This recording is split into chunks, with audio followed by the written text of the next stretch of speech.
Assalamualaikum warahmatullahi wabarakatuh. Innal hamdalillah nahmaduhu wa nasta'inuhu wa nastaghfiruh wa na'udzu billahi min syururi anfusina wa min sayyiati a'malina. Man yahdihillahu fala mudhillalah wa man yudlil fala hadiyalah. Ashhadu an la ilaha illallah wahdahu la syarikalah wa ashhadu anna Muhammadan abduhu wa rasuluh. Ya ayyuhalladzina amanu taqullaha haqqa tuqatih wa la tamutunna illa wa antum muslimun. Ya ayyuhan nasu taqu rabbakumul ladzi khalaqakum min nafsin wahidah wa khalaqa minha zawjaha wa batha minhuma rijalan katsiran wa nisaa wattaqullaha alladzi tasaaluna bihi wal arham innallaha kana 'alaikum raqiba. Ya ayyuhalladzina amanu taqullaha wa qulu qawlan sadida yuslih lakum a'malakum wa yaghfir lakum dhunubakum wa may yuti'illaha wa rasulahu faqad faza fawzan 'azima. Amma ba'd, fa inna asaqal hadits kitabullah wa khairal hadi hadyu Muhammadin sallallahu alaihi wasallam wa syarrul umuri muhdatsatuha wa kullu muhdatsatin bid'ah wa kulla bid'atin dhalalah wa kulla dhalalatin finnar.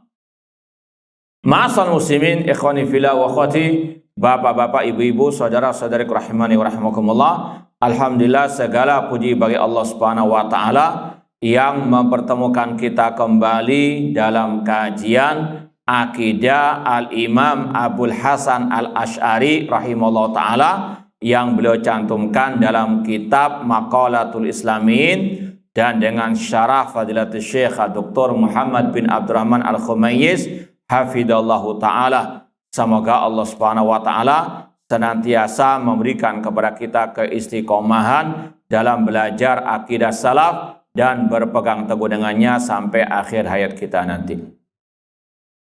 Taib, kita masih dalam pembahasan tentang Arkanul Islam, rukun-rukun Islam, terutama rukun Islam yang pertama.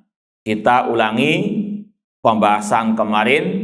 Kata Al-Imam Abul Hasan Al-Asy'ari rahimahullah, wal islamu huwa an yashhada alla ilaha illallah wa anna Muhammadan Rasulullah ala ma ja'a fil hadis.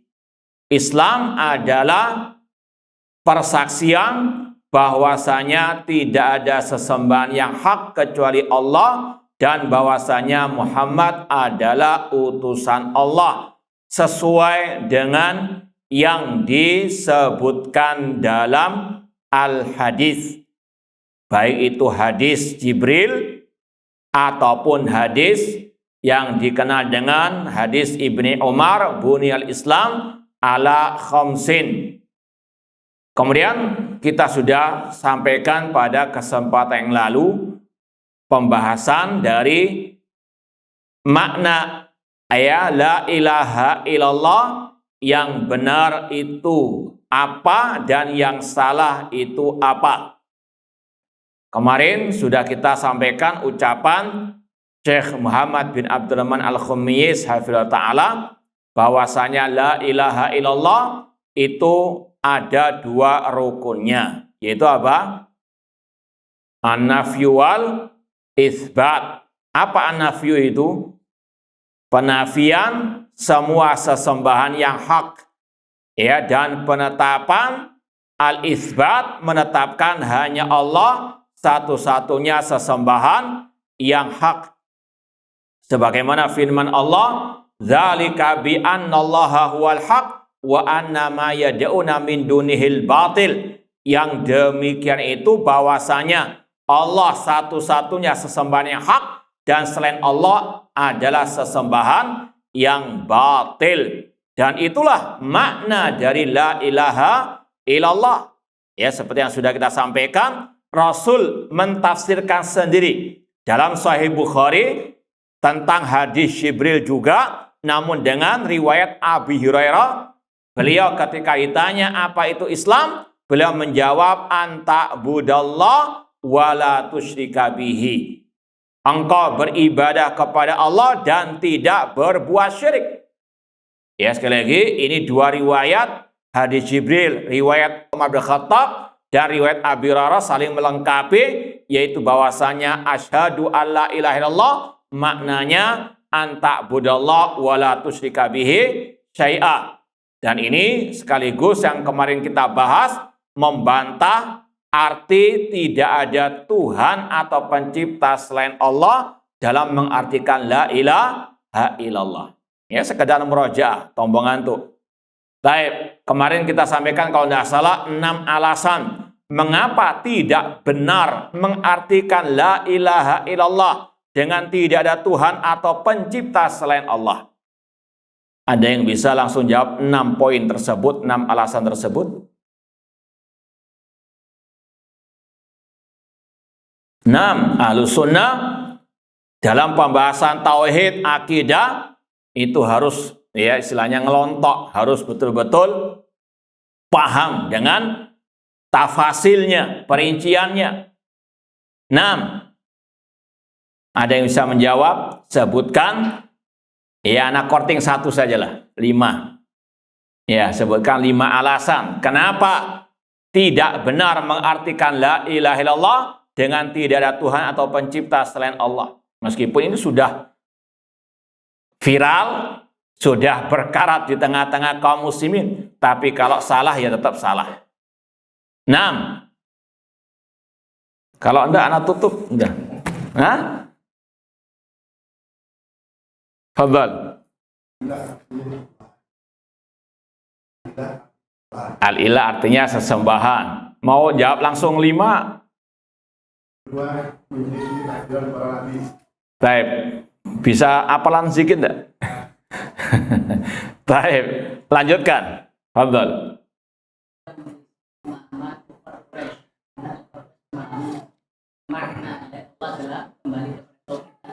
Nah, terus lanjut.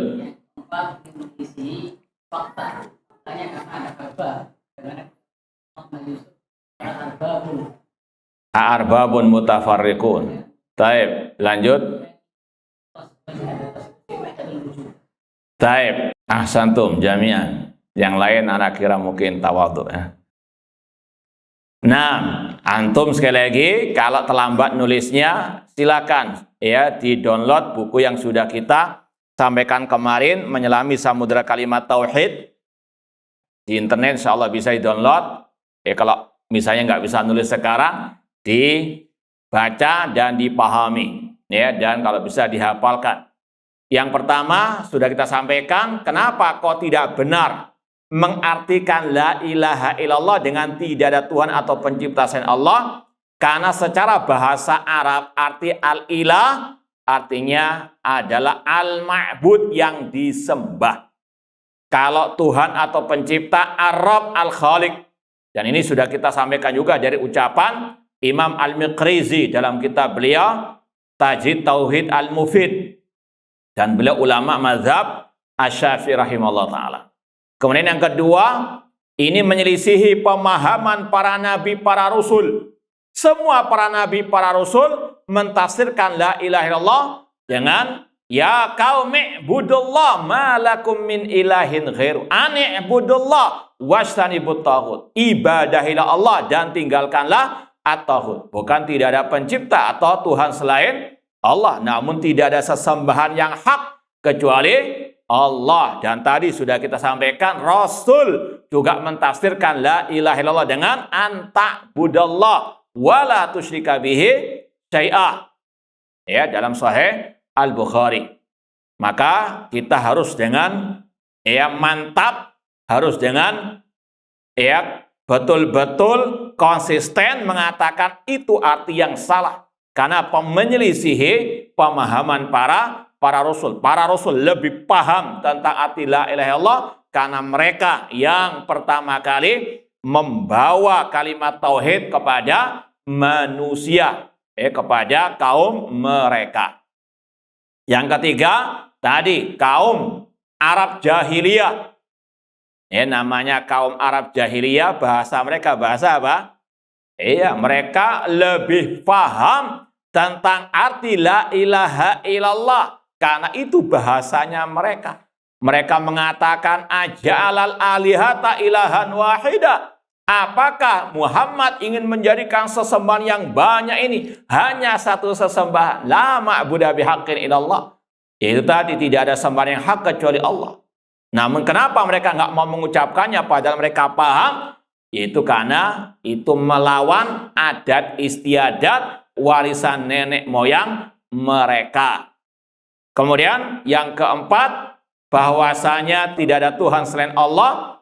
Ini menyelisihi fakta yang ada di lapangan. Karena di atas muka bumi ini sejak dahulu kala banyak yang dituhankan oleh manusia. Seperti yang Allah kisahkan dalam banyak ayat Al-Quran. Di antaranya tadi kisah Nabi Yusuf alaihissalam. A'arbabun mutafarriqun khairun amillahul wahidul qahar. Apakah Tuhan-Tuhan yang banyak itu lebih baik ataukah Allah yang Maha Esa lagi Maha Perkasa? Kemudian seandainya, yang kelima, seandainya makna la ilaha illallah itu tidak ada Tuhan atau pencipta selain Allah, otomatis orang musyrikin sudah masuk apa? Islam, karena mereka meyakini tidak ada pencipta, pengatur alam semesta, pemberi rezeki kecuali Allah. Ayat-ayatnya banyak, diantaranya dalam surat Luqman 25, Yunus 31, 32, keyakinan orang musyrikin Allah yang menciptakan. Ya, sekali lagi, kalau seandainya makna la ilaha illallah tidak ada Tuhan atau pencipta selain Allah, otomatis Abu Lahab CS masuk Islam, tidak diperangi oleh Rasulullah SAW. Paham ya? Kemudian yang keenam, yang terakhir, yaitu tadi bahwasanya mengartikan la ilaha illallah dengan tidak ada Tuhan atau pencipta selain Allah, ini bisa mengarah, bisa ya, tidak mesti. Ya, sekali lagi, jangan langsung dikatakan, oh inti aliran wahdatul wujud. Karena apa? Mengartikan tidak ada Tuhan selain, itu bukan. Namun ini konsekuensinya yang agak mendalam, bahwasanya mengartikan la ilaha illallah dengan tidak ada Tuhan selain Allah, ini bisa mengarah kepada akidah wahdatu al-wujud. Paham dong? Baik. Suatu saat kita perlu murajaah lagi. Nah, kemudian kita lanjutkan ucapan Syekh Muhammad bin Abdul Rahman Khamis hafizahullah ta'ala.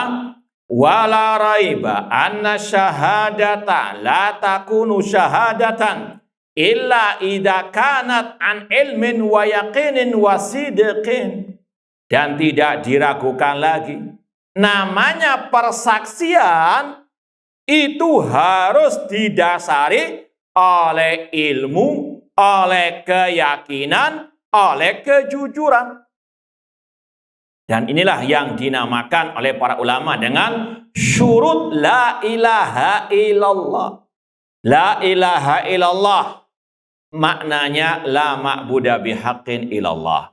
La ilaha illallah ada dua rukunnya, penafian dan penetapan.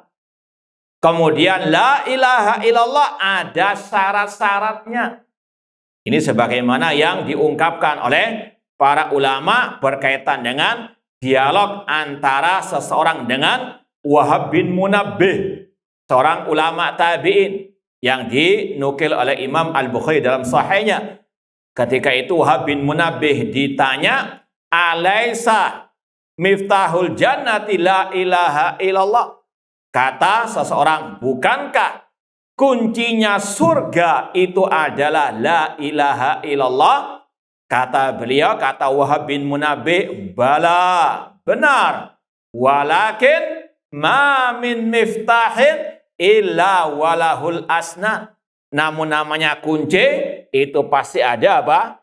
Gigi-giginya.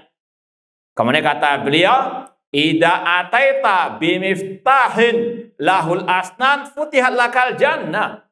Jika engkau membawa kunci yang ada gigi-giginya pada hari kiamat, maka dibukakan surga bagimu. Wa illa falah. Jika tidak ada gigi-giginya, tidak akan dibukakan bagimu. Kemudian disarah oleh para ulama, maksud dari gigi-gigi kunci la ilaha illallah adalah syurut la ilaha illallah. Kemudian disampaikan oleh Al-Hafidz Al-Hakami dalam beberapa bait puisi beliau. Ya, dalam kitab beliau Al-Usul min Ilmil Usul, bahwasanya wa bi syurutin sab'atin qad quyyidat wa fi nususil wahyi haqqan waradat. Kata beliau, dengan 7 syarat itulah diikat la ilaha illallah, dan 7 syarat tersebut dalil-dalilnya ada pada nas ayat ataupun al-hadis. Kemudian bait yang kedua, fa innahu lam yantafi qailuha bin nutqi illa haitsu yastakmiluha, dan bahwasanya kalimat tauhid la ilaha illallah tidak bermanfaat bagi yang mengucapkannya sampai dia memenuhi 7 syarat tersebut. Apa 7 syarat tersebut? Beliau sampaikan pada bait yang ketiga dan yang keempat, al-ilmu wal yaqinu wal qabulu wal inqiyadu fadri ma'akul. Ilmu, keyakinan, penerimaan, ketundukan. Kemudian bait yang keempat, wasidqu wal ikhlasu wal mahabbah wafaqakallahu lima ahabbah. Kemudian yang kelima, kejujuran, keikhlasan, dan kecintaan. Itu 7 syarat la ilaha illallah. Ya, disebutkan di sini hanya 3. Kalau mau ditambah, ya tadi ilmu, keyakinan, penerimaan, ilmu wal yakin wal qabul, penerimaan dan ketundukan, keempat. Kemudian yang kelima, kejujuran, keikhlasan dan kecintaan. Ini kalau dibahas panjang lebar. Alhamdulillah di perpustakaan anak di rumah ada buku spesial masalah ini tentang, ya, judulnya Syurut Syahadati alla ilaha illallah. Ada 2 jilid, itu risalah doktora atau disertasi S3 di UIM, Universitas Madinah. Dulu kita alhamdulillah dikasih hadiah sama murid yang ada di sana, jazakallahu khairan. Itu 2 jilid hanya berkaitan dengan, ya, syarat la ilaha illallah. 2 jilid mungkin sekitar 1000 halaman. Intinya sekali lagi, ini pembahasan yang sangat berharga, yang paling mendasar, harus betul-betul dipahami. Ya, perlu untuk diulang-ulang, dimurojaah terus. Ya, karena sebagaimana kita cita-citanya kan ingin mati dalam keadaan mengucapkan kalimat tauhid la ilaha illallah. Dan di antara kaidah para ulama, al-insan mata ala ma'asya'alih. Orang itu mati sesuai dengan waktu dia hidup. Kalau hidupnya dimakmurkan dengan kalimat tauhid la ilaha illallah, insya Allah dia akan bisa mengakhiri hidupnya dengan kalimat tauhid la ilaha illallah. Ya, semoga Allah mengakhiri hidup kita dengan kalimat tauhid la ilaha illallah. Anak ulangi lagi, 7 syarat tersebut. Yang pertama, ilmu. Harus betul-betul paham tentang la ilaha illallah, tentang makna yang sebenarnya. Sudah kita sampaikan tadi. Kemudian tentang rukun-rukunnya tadi sudah kita sampaikan. Ya, kemudian syarat-syaratnya. Ya, meskipun sekali lagi ini secara global saja, perlu didalami lagi. Kemudian juga tentang pembatal-pembatalnya harus dipahami juga. Alhamdulillah sekali lagi, ya, buku yang sudah kita tulis ada pembahasan-pembahasan tersebut. Silakan di-download. Kemudian al-yakin, ya, adapun masalah ilmu ini sudah kalau nggak salah kita sampaikan dari ucapan Syekh Abdurrahman As-Sa'di, fa'lam annahu la ilaha illallah. Allah berfirman, pahamilah, fa'lam, pelajarilah apa itu la ilaha illallah. Kata Syekh Abdurrahman As-Sa'di dalam tafsirnya, itu bentuk perintah dari Allah untuk kita belajar tentang la ilaha illallah. Hukumnya fardu ain. Setiap muslim muslimah wajib belajar tentang la ilaha illallah. Ya, kalau kita wajib belajar tentang bagaimana salat ala nabi, maka sama juga dengan tadi. Harus belajar tentang la ilaha illallah sesuai dengan pemahaman Nabi, bukan pemahaman yang menyelisihi Nabi Sallallahu Alaihi Wasallam. Kemudian wa yakin, harus namanya persaksian itu dengan keyakinan. Ini tadi kata beliau, asyhadu alla ilaha illallah, seorang yang mengucapkan asyhadu alla ilaha, saya bersaksi. Bersaksi itu harus tadi, ya, ada ilmu, ada keyakinan, bukan keraguan. Tadi juga namanya bersaksi, seperti di pengadilan saja, saksi itu harus betul-betul dia apa? Ya, mengetahui, punya ilmu, bukan berhalusinasi. Ya, bukan karena disuruh sama bos untuk bersaksi mendukung bosnya, enggak. Tapi dia tidak paham tentang apa yang dia ucapkan di persaksian. Ini nantinya persaksian yang dusta, syahadatu zur, naudzubillahi min dzalik. Persaksian harus dengan ilmu, harus dengan keyakinan. Ini semua dalilnya ada dalam ayat tadi. Kata Hafidz Al-Hakami, ya, dalilnya ada pada nas. Di antaranya dalam surat Al-Hujurat tentang al-yakin. Allah mengatakan, innamal mu'minuna alladzina amanu billahi wa rasulihi tsumma lam yartabu. Sesungguhnya orang yang beriman adalah yang beriman kepada Allah dan Rasulnya, kemudian mereka tidak ragu. Yakin hanya Allah satu-satunya sesembahan yang hak, selain Allah sesembahan yang batil. Harus yakin, nggak boleh ada keraguan. Jangan sampai naudzubillah min dzalik. Oh iya ya, betul, kaum muslimin itu sesembahannya satu Allah. Tapi juga mungkin orang Nasoro, orang ya non muslim juga punya sesembahan yang hak juga. Tidak. Ya, surganya orang muslim itu ada, tapi surganya orang Nasoro juga tidak ada. Surga cuma satu, hanya bagi yang bertauhid, tidak berbuat syirik. Ya, orang kafir kekal dalam api neraka. Ini harus ada al-yakin. Ya, innalladzina kafaru min ahlil kitabi wal musyrikina fi nari jahannam. Ya, sesembahan yang hak hanya satu, maka juga demikian pula balasan bagi yang bertauhid adalah surga, balasan bagi yang menyimpang dari tauhid neraka. Surga hanya bagi yang bertauhid, yang musyrik tidak mungkin masuk surga. Innahu man yusyrik billah faqad harramallahu alaihi al-jannah. Barang siapa berbuat syirik, Allah haramkan masuk surga. Ya, sekali lagi ini bantahan juga kepada kaum liberal yang ingin menyamakan semua agama. Harus ada keyakinan agama yang hak hanya Islam. Ya, selain itu agama yang batil. Inna dina indallahi al-Islam. Kemudian wasidqin, namanya persaksian harus dengan kejujuran. Tidak apa mengada-ada. Wasidqu walladzi jaa bisidqi wa saddaqa bihi ulaika humul muttaqun. Kemudian kalau mau ditambahkan lagi, yaitu tadi al-inqiyad wal qabul, menerima dari konsekuensi la ilaha illallah, tunduk kepada konsekuensi la ilaha illallah, hanya beribadah kepada Allah semata. Makanya Rasul SAW mengatakan, man qala la ilaha illallah wa kafara bima yu'badu min dunillah haruma malu wa damu hisabu ala Allah. Barang siapa mengucapkan la ilaha illallah, enggak cukup hanya sekedar mengucapkan. Kata Rasul harus wa kafara, mengingkari, mengkufuri semua sesembahan selain Allah.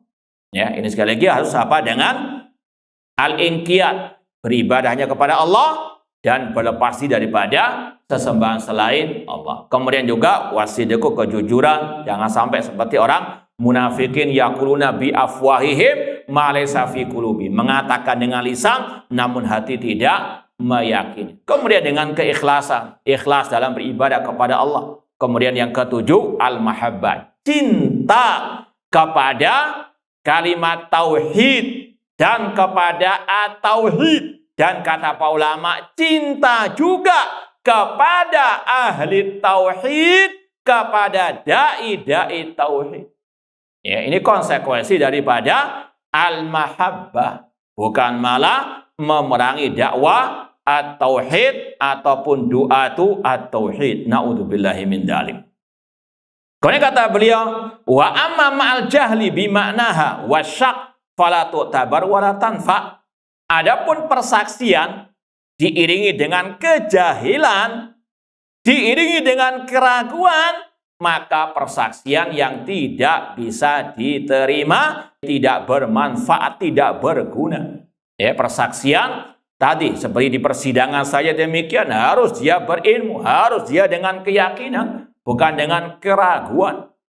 Fayakunu syahid wal halatu hadhi kadziban li jahlihi bimakna ladzi syahida bihi. Kalau orang itu bersaksi namun dia jahil, maka dia ini otomatis sebagai saksi yang dusta karena kejahilannya tentang apa yang dia katakan dalam persaksiannya.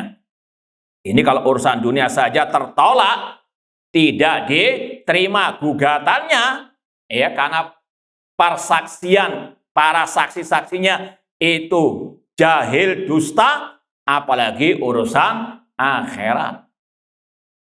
Makanya Rasul mengatakan, man mata wa huwa ya'lam annahu la ilaha illallah dakhalal jannah.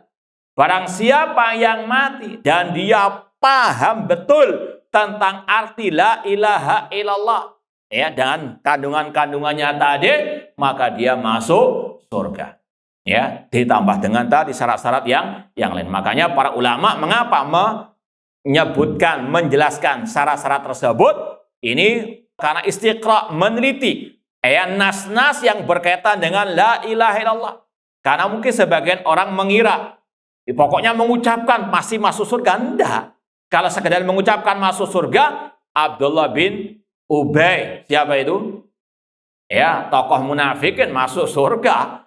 Karena apa? Dia juga mengucapkan la ilaha illallah. Bahkan ikut jihad bersama Rasul SAW. Namun apa? Dia Rasul munafikin fid darkil asfali minan nar. Orang-orang munafikin. Ya, tidak cukup hanya mengucapkan. Makanya dengan menjamakkan ayat-ayat hadis-hadis yang berkaitan dengan la ilaha illallah, disimpulkan tadi ada 7 syarat la ilaha illallah. Harus ya la ilaha illallah dengan ilmu, dengan keyakinan, dengan penerimaan, dengan ketundukan, dengan kejujuran, dengan keikhlasan, dengan kecintaan. Maka tadi ya kalau mau lebih terperinci dalil-dalilnya tadi kita isyaratkan ada 2 jilid kitab khusus judulnya Syurut Syahadati alla ilaha illallah. Ya, risalah doktoral atau disertasi doktor dari Universitas Islam Madinah. Nah, kemudian kata beliau, fakam dhalla bisababi dzalik man dhalla wa humul aktsarun. Dan berapa banyak orang yang sesat gara-gara persaksiannya tentang la ilaha illallah tidak di atas ilmu, tidak di atas keyakinan dan kejujuran. Faqallabu haqiqatal makna, maka akibatnya, dampak negatifnya ketika mereka tidak paham arti la ilaha illallah, mereka memutarbalikkan fakta, memutarbalikkan makna dari la ilaha illallah. Fa asbatul ilahiyatal manfiyah liman nufiyat anhu minal makhluqin. Baik, ma'asal muslimin, ikhwani fillah wa akhwat rahimani wa rahimakumullah. Ya, sedikit tambahan ya bahwasanya asyaitan minal insi wal jin, mereka tidak akan mungkin kuat dengan at-tauhid, sebagaimana firman Allah, laisa lahu sultanun 'alal ladzina amanu wa 'ala rabbihim yatawakkalun. Bahwasanya setan tidak akan mungkin bisa mengganggu orang-orang yang beriman, yang bertauhid dan yang bertawakal kepada Allah Subhanahu wa taala. Namun kekuasaan setan hanya bagi orang-orang yang berwala kepada setan-setan tersebut dan mereka berbuat syirik kepada Allah Subhanahu wa taala. Makanya setiap muslim muslimah wajib untuk mengokohkan diri dengan at-tauhid. dengan terus mempelajarinya, dengan terus murojaah tentang atau jangan pernah bosan dengan apa? At-tauhid. Ya, sekali lagi, ini untuk melawan setan, jin dan manusia. At-tauhid dan at-tauhid itu adalah al-hisnul hasin. Ya, benteng yang sangat kokoh. Nah, intinya kita kembali kepada pembahasan tadi, bahwasanya orang-orang yang tidak paham tentang la ilaha illallah, mereka membalak-balikan makna la ilaha illallah atau memutarbalikkan fakta juga. Di antaranya tadi, kalau la ilaha illallah itu rukunnya adalah pertama an-nafyu, meniadakan. Meniadakan apa? Semua sesembahan selain Allah tidak berhak disembah. Baik itu malaikat, nabi, wali, jin, nggak berhak disembah. Yang berhak disembah hanyalah Allah. Tapi justru orang yang nggak paham la ilallah dengan sebenarnya, justru menyembah apa? Yang dinafikan oleh la ilaha illallah. Ya, mereka mengucapkan la ilaha illallah, namun masih beristighosah kepada Nabi, ya Rasulullah aghithna. Syirik kepada Allah Subhanahu wa ta'ala. Ya Syekh Abdul Qadir Jailani, sembuhkan aku wahai fulan-fulan dari wali, dan seterusnya. Ini sekali lagi karena kejahilan tentang la ilaha illallah. Makanya para ulama terus mewasiatkan, menasihatkan agar kita, terutama para tulabul ilmi, para dai-dai, fokus, konsentrasi, memprioritaskan dakwah tentang tauhid, tentang akidah. Karena banyak yang masih apa? Jahil terhadap la ilaha illallah. Apalagi dakwah salafiyah itu seharusnya kental dengan pembahasan at-tauhid tentang akidah. Bukan yang difokuskan, yang diprioritaskan masalah rumah tangga, masalah riba, masalah akhlak. Iya, itu pembahasan dalam Islam. Tapi ada yang lebih penting dari itu semuanya, at-tauhid dan al-aqidah. Sekali lagi, ini yang wajib dipahamkan kepada tadi, terutama yang ngaku pengikut dakwah as-salafiyah. Dakwah salafiyah bukan memprioritaskan masalah sakinah mawaddah warahmah, urusan muamalah, jual beli, riba dan seterusnya, bukan. Iya itu dibahas, tapi ada yang paling lebih diprioritaskan tentang la ilaha illallah. Sedikit kita tambahkan di mukaddimah buku yang sudah kita tulis. Ini mukaddimah kita membantah satu orang doktor yang membosi dakwah tauhid. Kita sebutkan ucapan para ulama-ulama dakwah salafiyah, di antaranya ucapan Syekh Shalih bin Fauzan hafidhallahu taala tentang bagaimana pentingnya dakwah tauhid. Di antaranya kata beliau ini halaman 15. Di masyarakat kita sekarang, sebagaimana yang kalian ketahui, banyak sekali fenomena-fenomena syirik besar. Semisal penyembahan kepada kuburan keramat di tengah-tengah kaum muslimin. Namun hanya sedikit yang mengingkarinya dari para da'i yang banyak jumlahnya. Dan ini menunjukkan akan kerusakan manhajnya dalam berdakwah. Ini yang harus disampaikan kepada dai-dai yang ngaku ahlus sunnah, dai-dai salafi, bahwasanya ketika kaum muslimin atau masyarakat kaum muslimin banyak yang masih jatuh ke dalam kesyirikan, namun mereka lebih menfokuskan, lebih memprioritaskan dakwah kepada sakinah mawaddah warahmah rumah tangga, tabligh akbarnya puluhan tahun masalah itu terus, masalah riba, dakwah tauhid, mungkin dianggap sebagai apa? Lalu seperti lalat begitu saja, hanya sekilas saja. Naudzubillah min dzalik. Ini kata Syekh Shalih bin Fauzan menunjukkan akan kerusakan manhajnya dalam berdakwah. Naudzubillah min dzalik. Banyak manusia tadi ketika tidak paham la ilaha illallah, maka memutarbalikkan fakta, membalikkan maknanya yang dinafikan oleh la ilaha illallah, mereka tetapkan. Seperti kata beliau, arbabil kubur, seperti ya, yang sudah dikubur, wali-wali yang telah mati ataupun nabi, mereka sembah selain Allah, wal masyahid, ya, kuburan-kuburan keramat, pesarian-pesarian keramat, mereka apa? Tabaruki dan seterusnya, wat tawahid, semua sesembahan selain Allah, wal asjar wal ahjar wal jin wa ghairi dzalik.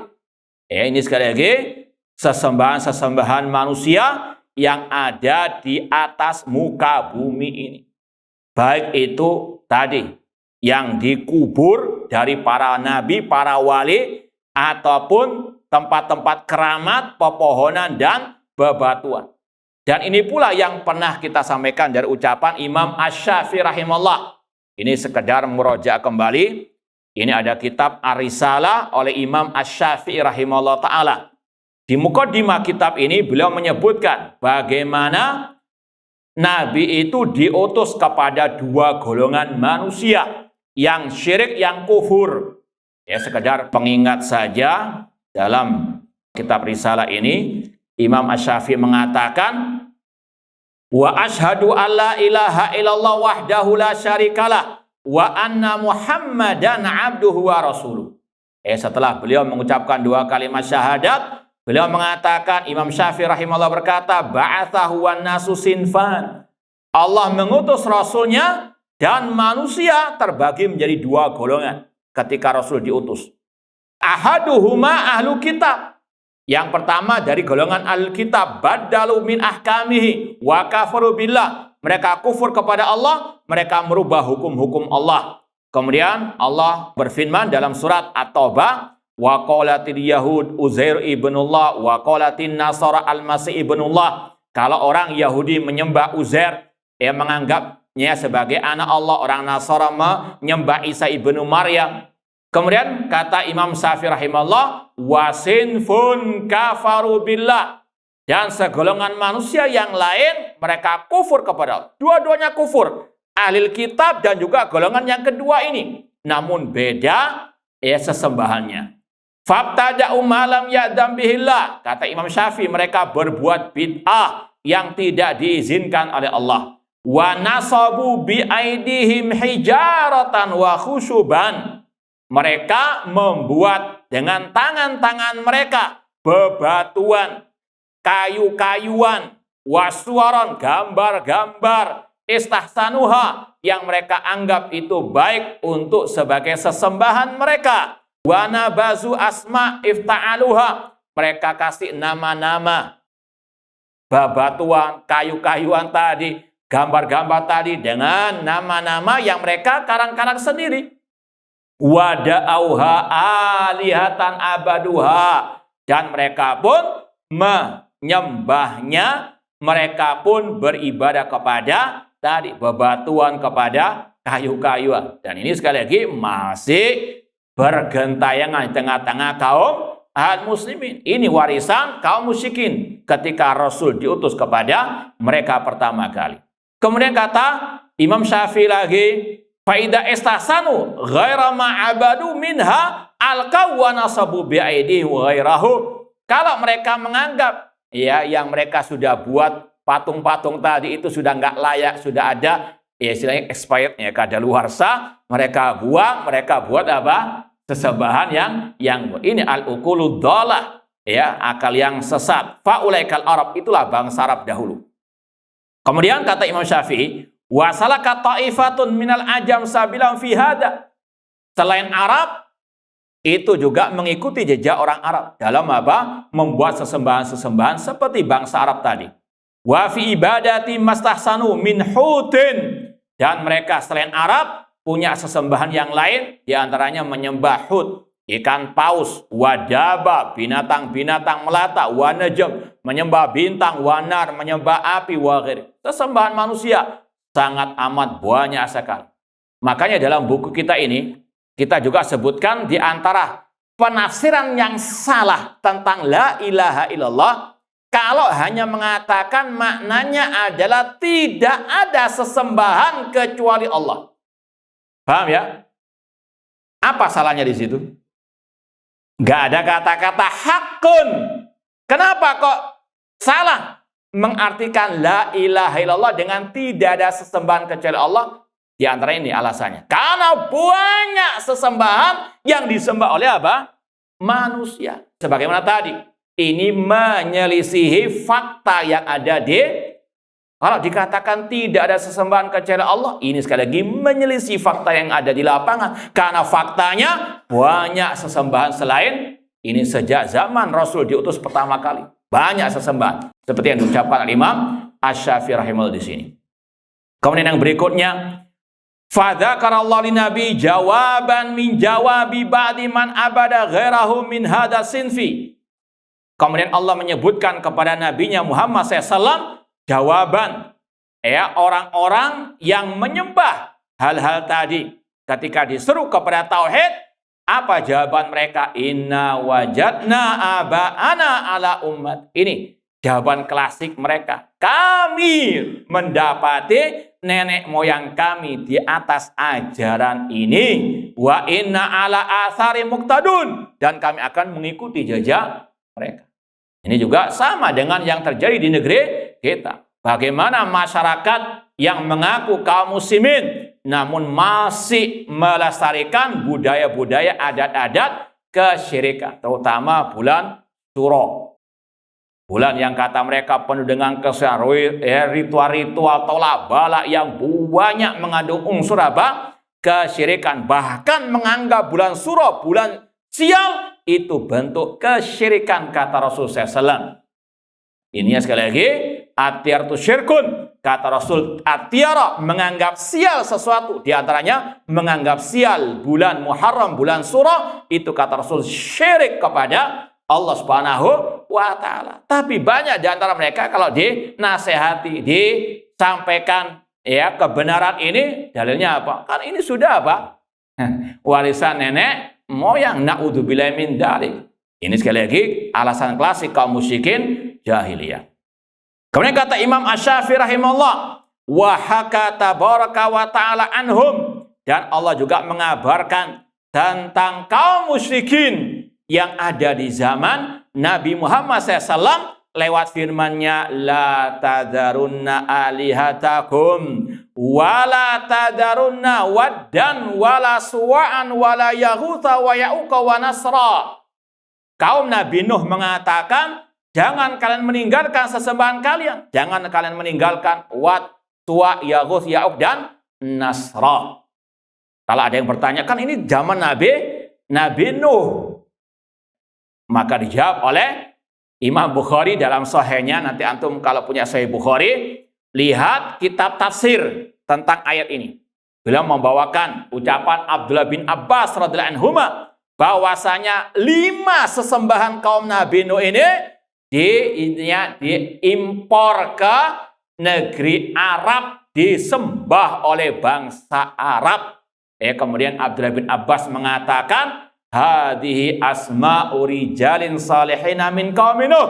Ini adalah 5 nama orang soleh dari kaum Nabi Nuh. Falamma halaku auhas syaitan ila qaumihim aninsibu ila majalisihim allati kanu yajrina fiha ansaba. Ketika 5 orang saleh ini meninggal dunia, maka setan datang kepada murid-muridnya mengatakan, alangkah baiknya jika kalian menggambar, membuat patung-patung orang-orang tersebut, kemudian ditancapkan, ditempatkan di mana mereka dulu bermajelis, sekedar untuk mengenang jasa mereka. Falam tobat, masih belum disembah. Ini trik liciknya asyaitan. Insyaallah kita lanjutkan ba'dal adzan. Wallahu taala alam. Baik, ma'asal muslimin ikhwani fillah wa akhwati rahimani wa rahimakumullah. Itu tadi yang disampaikan oleh Abdullah bin Abbas radhiyallahu anhuma tentang tafsir surat Nuh. Wa qalu la tadarunna alihatakum wa la tadarunna waddan wa la suwan wa la yaghutha wa ya'uqa wa nasra. Dan sekali lagi itu ada dalam Sahih Bukhari kitab tafsir ayat tersebut. Abdullah bin Abbas radhiyallahu anhuma mengatakan itu adalah 5 nama orang soleh di zaman Nabi Nuh. Ketika mereka meninggal dunia, setan datang kepada murid-murid mereka, membisikkan untuk mereka membuat patung-patung, gambar-gambar, dan ditancapkan, diletakkan di tempat mereka berkumpul. Ini triknya asyaitan. Mereka sangat licik untuk menyerumuskan manusia ke dalam kesyirikan dengan apa? Perlahan-lahan. Ya, makanya Syaitan baik dari kalangan jin maupun manusia, mereka sangat benci, sangat takut dengan at-tauhid. Kemudian kata setan lagi kepada murid-murid dari yang generasi pertama tadi, ketika generasi pertama meninggal dunia, bahwasanya nenek moyang kalian dahulu ketika paceklik beribadah kepada 5 wali tersebut. Ini sejarah kesyirikan pertama di atas muka bumi, yaitu mengkeramatkan, mengkultuskan, menuhankan, menyembah orang yang soleh. Makanya seorang muslim-muslimah harus paham betul ini sejarah kesyirikan yang sekali lagi masih bergentayangan di tengah-tengah kaum muslimin. Berapa banyak kuburan-kuburan yang dikeramatkan, yang ditawafi, yang disembah selain Allah Subhanahu wa Ta'ala. Ini sekali lagi warisan kaum musyrikin di zaman kaum Nabi Nuh alaihi assalam. Itu yang tadi disampaikan oleh Imam Asy-Syafi'i rahimahullah, di antara sesembahan bangsa Arab dahulu ketika diutusnya Nabi Muhammad SAW, mereka menyembah wali-wali yang telah mati. Nah, kemudian kata beliau, wattakhadhu dzalika dinan. Mereka yang tidak paham makna la ilaha illallah yang sebenarnya, mereka menyembah tadi, baik menyembah kuburan keramat, menyembah pepohonan, bebatuan, menyembah jin, menyembah sapi, kerbau, binatang dan seterusnya, dan menjadikannya sebagai agama mereka. Kalau disampaikan, meskipun mereka muslim, kalau disampaikan ayat, sampaikan hadis, mereka menolak dengan dalil tadi. Itu warisan nenek moyang mereka. Naudzubillahi min dzalik. Wasabbahu, dan mereka wallahu alam maknanya syabbahu, membuat syubhat, cari-cari dalih untuk melegalkan kesyirikan mereka. Di antaranya yang mungkin pernah kita dengar, ada ungkapan misalnya wahai Syekh Abdul Qadir Jailani, sembuhkanlah aku. Kata mereka, itu bukan syirik, itu bukan minta kepada Syekh Abdul Qadir Jailani. Namun maknanya itu adalah, ya Allah, dengan kehormatan Syekh Abdul Qadir Jailani, sembuhkan kami. Pada redaksinya apa? Ya Syekh Abdul Qadir, ini ahlu takwil, semuanya ditakwilkan. Ini mazhabnya rating kanan belok kiri. Paham ya? Ketika belok kiri tapi ratingnya kanan. Kalau ditanya kenapa kok ratingnya kanan belok kiri? Oh ya, maksudnya itu kalian silakan lewat apa? Ahlu takwil. Kamu ditakwilkan. Kata-kata jelas ya Syekh Abdul Qadir Jailani, kata mereka itu majasul akli. Ada kata-kata mereka seperti itu. Itu majaz akli, bukan hakikatnya minta kepada Syekh Abdul Qadir Jailani. Ilmu ngeles. Ini kalau kita kasih perumpamaan, datang ke warung, Bu, beli nasi pecel. Dikasih nasi pecel, maksud saya itu nasi rawon. Paham ya? Kalau disiram rawon baru. Itu semua ditakwil-takwilkan. Allah, yang zilu rabbuna, dikatakan yang turun mereka. Ditakwilkan semuanya. Naudzubillahi min dzalik. Ini ahlu at-takwil. Ada syubhat-syubhat seperti itu. Padahal jelas Allah mengatakan, wala tad'u min dunillah. Jangan berdoa kepada selain Allah. Walillahil asmaul husna fad'uhu biha. Allah memiliki nama-nama yang paling baik.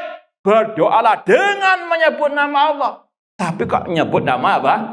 Syekh Abdul Qadir Jailani. Ketika diingkari, maksudnya, kamsudnya. Nah, ini ilmu apa? Ngeles, ahlu takwil demikian. Naudzubillahi min dzalik. Wa zakhrafu, mereka hias-hiasi dengan retorika, dengan kata-kata cinta. Orang soleh yang mengingkari itu dinamakan benci, tidak cinta kepada orang. Naudzubillahi min dzalik. Wattakhadut tauhid bid'atan. Kalau mereka sudah nggak paham la ilaha illallah yang dinafikan oleh la ilaha illallah mereka tetapkan, maka mereka tadi membolak-balikkan, memutarbalikkan fakta. Tauhid dianggap bid'ah, tauhid dianggap sesat, dakwah tauhid dianggap apa? Sesat, digelari Wahabi dan seterusnya. Wa angkaru ala man da'ahum ilai. Mereka mengingkari dai-dai yang menyampaikan apa? At-tauhid. Dan ini sudah pernah kita sampaikan, ini sejak zaman Nabi Nuh, Rasul pertama, Rasul yang pertama kali mendakwakan la ilaha illallah, itu sudah dimusuhi, sudah dicaci maki, dituduh sesat oleh kaum musyrikin yang menyembah wali limo tadi. Ya, sebagaimana yang Allah firmankan dalam surat Al-A'raf ayat 5960. Coba lihat. Laqad arsalna Nuhan ila qaumihi faqala ya qaumi ibudullah ma lakum min ilahin ghair. Sungguh kami telah mengutus Nabi Nuh kepada kaum. Apa dakwah beliau? Ya qaumi ibudullah. Wahai kaumku, sembahlah, ibadahilah Allah. Sekali-kali kalian tidak memiliki sesembahan yang hak kecuali Allah. Kemudian Allah firmankan dalam ayat selanjutnya, apa jawaban kaum beliau yang sudah tadi berkarat menyembah 5 orang soleh, wali 5 tersebut. Qalal mala'u min qaumihi inna lanaraka fi dhalalin mubin. Kaum Nabi Nuh menjawab, kami menganggapmu wahai Nuh dalam kesesatan yang nyata. Ini Nabi, Rasul pertama yang mendakwakan tauhid, dituduh apa? Sesat. Apalagi kita, ya, seorang Rasul ya yang diturunkan wahyu kepada beliau oleh Allah Ta'ala dituduh sesat, apalagi kita. Maka jangan nangis kalau dituduh apa? Wahabi, dituduh aliran sesat, atau dibubarkan kajiannya. Ini sekali lagi sunnatullah. Demikian pula, antum lihat nanti ayat-ayat selanjutnya tentang dakwah kaum Nabi Hud juga sama. Wa ila adin akhahum hudan qala ya qaumi ibudullah ma lakum min ilahin ghairu. Dan kepada kaum Ad kami utus Nabi Hud, sama dakwanya dengan Nabi Nuh, ya qaumi ibudullah, wahai kaumku ibadahilah Allah, ma lakum min ilahin ghairu. Sekali-kali kalian tidak memiliki sembahan yang hak kecuali Allah. Apa jawaban kaum beliau? Qalal mala'ul ladina kafaru min qaumihi inna lanaraka fi safahatin. Bahkan lebih parah lagi, kata kaum Nabi Hud yang kafir, kami menganggapmu fi safahah, dalam kebodohan, dalam kedunguan. Nabi dikatakan apa? Fi safah. Lebih daripada tuduhan kepada Nabi Nuh tadi.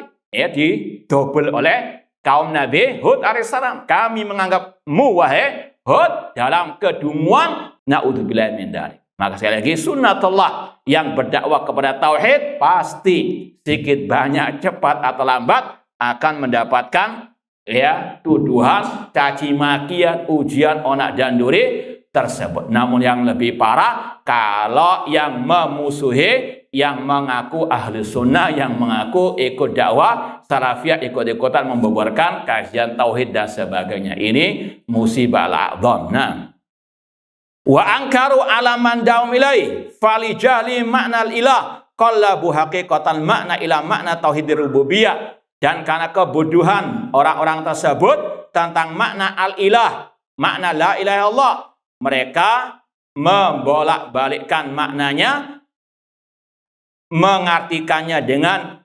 rububiyah. Tidak ada yang mencipta, tidak ada Tuhan selain Allah. Atau dalam ungkapan mereka, al-qudrah al-ikhtira' fa'asbatu ma nafathu la ilaha illallah. Mereka pun menafikan yang ditetapkan oleh la ilaha illallah dan menetapkan yang dinafikan oleh la ilaha illallah minasyirki, dari kesyirikan. Kesyirikan mereka lestarikan, mereka kembang biakan, mereka dukung. Du'atus syirik mereka puja-puji, namun du'atul tauhid mereka musuhi. Ini sekali lagi kelakuan musyrikin sejak zaman Nabi Nuh alaihi assalam sampai ilal yaum. Makanya Rasul mengatakan bada'al islamu ghariban wa sayaudu ghariban kama bada fatuba lil ghuraba. Islam datang dalam keterasingan dan akan kembali dalam keterasingan seperti awal mulanya. Beruntunglah orang-orang yang terasing tersebut, yaitu yang mengikuti dakwah tauhid yang disampaikan oleh Rasulullah SAW. Sedikit lagi. Wa angkaru ma asbatathu min ikhlasil ibadah lillah jahlan minhum. Mereka mengingkari yang ditetapkan oleh la ilaha illallah dari mengikhlaskan ibadah hanya kepada Allah jahlan minhum, karena kejahilan dari mereka. Wallahu al-musta'an. Semoga Allah menghidupkan dan mewafatkan kita di atas tauhid dan sunnah Rasulullah SAW. Kurang lebihnya mohon maaf. Wa jazakumullahu khairan. Aqulu qouli hadza wa akhiru da'wana anil hamdulillahi rabbil alamin. Wassalamualaikum warahmatullahi wabarakatuh.